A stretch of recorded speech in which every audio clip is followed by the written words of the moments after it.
Zaburi ya gatatu. Zaburi ya Dawidi yahimbye ubwo yahungaga Abusalomu umwana we. Uwiteka, erega abanzi banjye baragwiriye, abangomera ni benshi. Benshi baramvuga bati, nta gakiza afite ku Mana. Ariko wowe Uwiteka, uri ingabo inkingira, uri icyubahiro cyanjye. Ni wowe ushyira hejuru umutwe wanjye.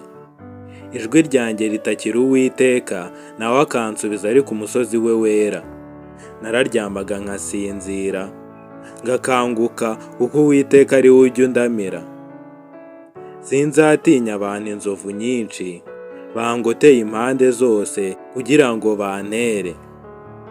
Uwiteka haguruka, Mana yanjye nkiza, kuko wakubise abanzi banjye bose ku gisendabageni, waciye amenyo y'abanyabyaha. Mwakoze gukurikirana iyi video. Ura subscribe kugira ngo ujye ubona Zaburi buri munsi. Iyi ni channel ya Lightway, nawe Ngendishimwe Joseph. Murakoze, dusubire ubutaha.